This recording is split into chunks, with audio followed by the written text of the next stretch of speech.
When I took a break from things, I didn't go break things.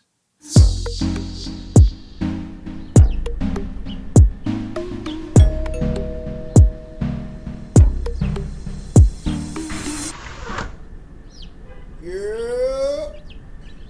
Hey, listen, I'm coming. I'm coming right now. Come on in, huh? Truly honored and blessed to spend and invest time with these guests, but most importantly, spend time and invest time with you too.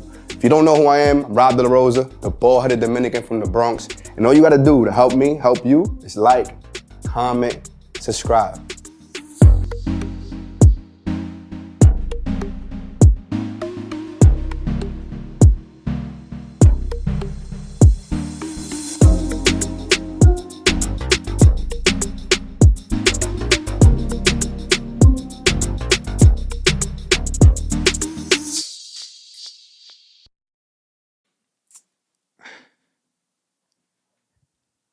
My name is Rob de la Rosa.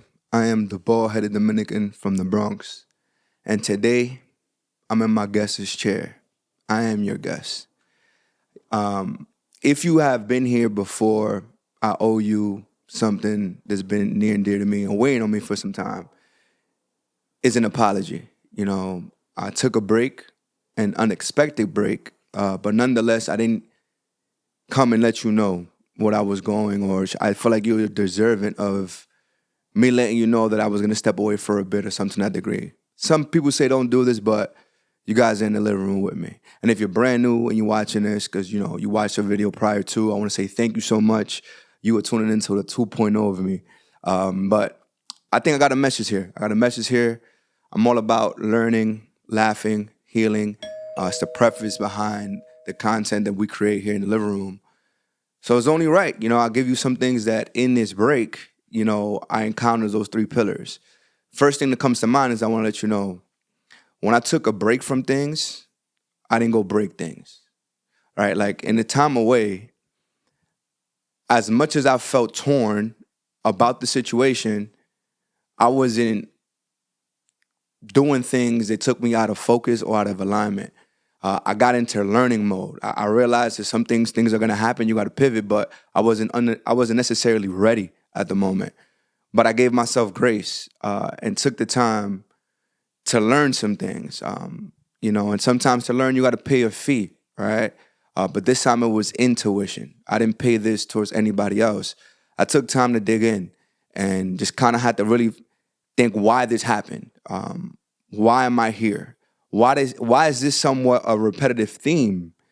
And when I'm doing things that I want to pursue at a high level, is this my fault? Is this our fault? Where is the message in the medicine that I'm not receiving?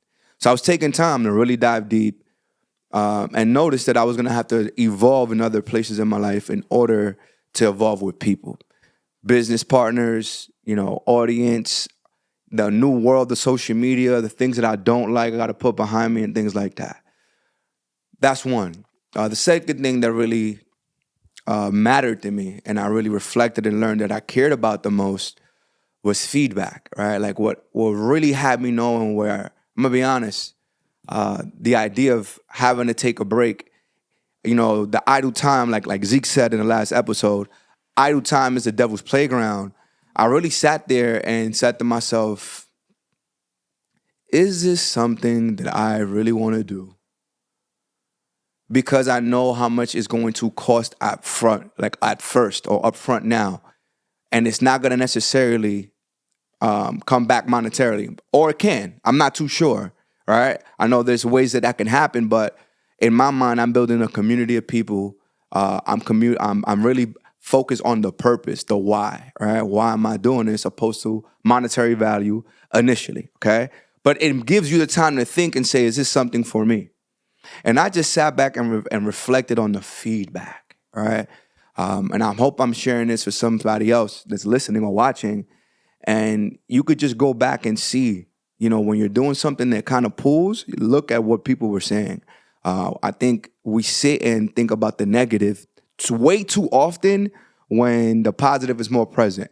And I want to say thank you to all of those who left me DMs, you know what I'm saying? And when I first started dropping episodes, The one that stuck out to me, and one of them, the biggest one, was knowing that someone watched one of my episodes with their father, and their father, for the first time in their life, shed a tear. And they never seen that man do that before. And because they watched an episode that me and someone that I created with someone else, it brought people that close, that kind of feedback. You know what I'm saying? It was like, nah, there's no way I can stop doing what I'm doing.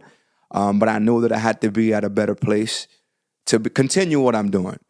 All in all, the feedback got me moving, right? The people that were in question what was going on, what's happening, I felt you. I was cooking, I was working.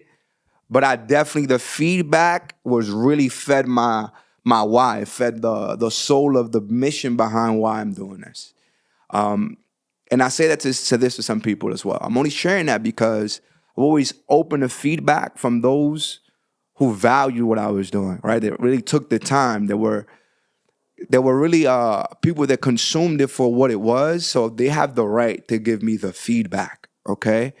But some people are just here to nitpick, critique, not even care. And for those, y'all got my back to feed, right? Because if you thought that I was going to stop and some of you celebrated or were hating, I was only getting better. I was only getting better. So for those who are out there starting something or doing something, take it from me. Learn how to take feedback so you can move forward. For those who are hating, got to have your back to feed. What I also took in this moment is laughing. Right? So that's the learning part that I got from this segment at the time I took my break. Here's where I laughed, right?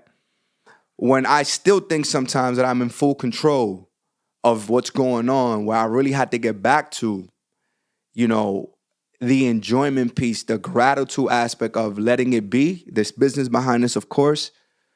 But I laughed at the idea that I thought I had full control of what was going on. And regardless of who sees it, the way it moves, the velocity, because sometimes we want to move at the speed of thought, but we got to move at the speed of business. I've heard that before. And here's what I just did, because it's easy to beat myself up. It really is, right? But I started to do stand-up comedy with my boy Kev. Shout out to Kev. And I just realized how it's so easy for us to laugh at someone else's pain, but don't find our struggle humorous. Let's really take the time and stop painting a story where it was so negative that it consumed your day-to-day. Take it out there, place it somewhere else where it looks funny to you, and laugh about the situation. You know what I'm saying? That's what I did to really take me away from being on my head about, damn, I took too long, I didn't say something to these people, etc. Laughed at myself like, it's not even that crazy, just go out there and do it. The second piece is, I missed laughing with the guest on the show, right? Like, damn, I had some moments, right? Shout out to Hadel and all these people. Like, just those moments of having genuine good laugh in the living room was like, I got to get back to that, because here's what I realized.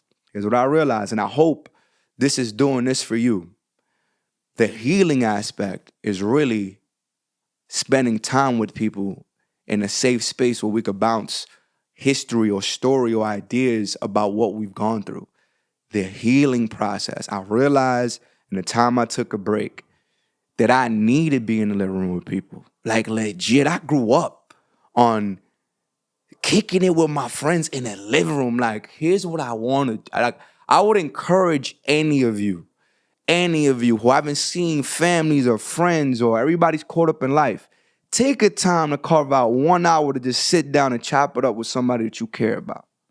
Someone that you aspire to be like. Someone that has access to you, or you have access to. Like, we are in a world where we have access to so many things and so many people, but lack the element that can literally, I'm not a doctor, but I know for sure that a baby needs to be hugged when it's born, or it can die. Like, we need our touch. We need our touch. And the healing aspect to me, because I'm no therapist or I have no degree in some type of medicine to technically heal people, I know that their stories are helping me heal. Because the therapy of just looking at someone and speaking to someone, I believe, is something that's necessary in order for us to have culture. So I'm proud to know that I'm going to have not only episodes that I got coming with the guests that I have.